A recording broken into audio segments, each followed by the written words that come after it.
Waxabajjii 21 bara 2025 wallabdeen Israa'el fi Iraan gidduu jiru torban lammaffaa kaseena yoo ta'u saffisaan gara muddama guddaatti guddachaa dhufuun bu'aa hamaan isaa baha giddu galeessaa liqimsaa jira. Yaa'ii dhaabbata tumsa Islaamaa Istaanbul keessatti taa'ame irratti ministeerri dhimma alaa Turkiyyee Hakaan Fidaan haasaa abiddaa taasisaniiru. Israa'el naannicha guutuu gara jeequmsaatti harkiftee jirti jechuun himataniiru. Israa'el ollaa teenya Iraan haleeluudhaan naannicha gara qarqara balaa guutuutti geessisaa jirti jechuun Fidaan labseera.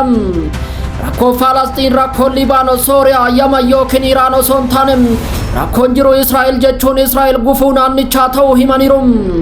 Israa'el weerara daangaa raawwachaa jirti jechuunis balaaleffachuun jeequmsi kun daran to'annoo ala osoo hin taane dammaqinaan tarkaanfii fudhachuun hatattamaan dhaabuu qabna jechuun gaafataniiru.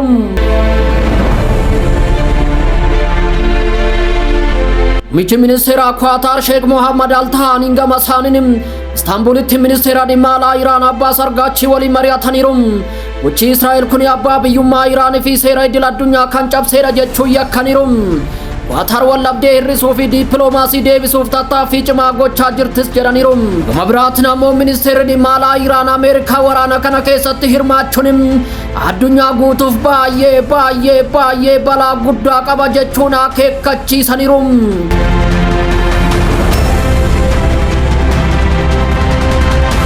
Manni maree nageenyaa dhaabbata mootummoota gamtoomanii walgahii hatattamaa gaggeessuu jalqabeera. Balaan waraanaa hammaachaa dhufuun manni maree nageenyaa dhaabbata mootummoota gamtoomanii walgahii ariifachiisaa jalqabe. Haga ammaatti garuu murtoo irra hin geenye jedhame. Gama biraatiin Israa'el guyyaa har'aa qorannoo niikuleeraa Iraan irratti xiyyeeffachuun haleellaa xiyyaarotaa raawwattee jirti. Waraanni Israa'el iddoowwan niikuleeraa Iraan Isfahaan irratti haleellaa qilleensaa banuu isaanii Afan Oduu Faris gabaaseera.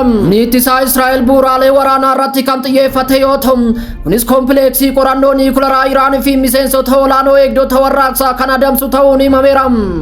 Ministeerri fayyaa Iraan akka gabaasetti yoo ta'e haleellaa xiyyaaraa Israa'el waxabajjii 13 irraa eegalee itti fufeen namoonni 400 ol du'uu fi yoo xiqqaate 356 madaa'uu ibseera. Akkasumas Iraan haleellaa raawwatame saayintistii niikuleeraa kurnaffaa dhabuun ishii mirkanaa'eera. Akka chaanaaliin Israa'el 12 jedhutti haleellaan kun qaama hojii dhoksaa oopereeshinii naarnaa jedhamuun kan raawwatame yoo ta'u saayintistoonni 9 yeroo tokkotti ajjeefamanii yeroo muraasa booda ammoo kurnaffaan ajjeefameera. Guyyaa har'aa ammoo Israa'el ajajoota waraanaa olaanoo Quddus lama ajjeesuu himte.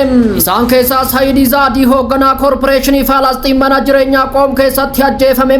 Baniyaam Shahaarii haleellaa adda ta'een ajjeefame.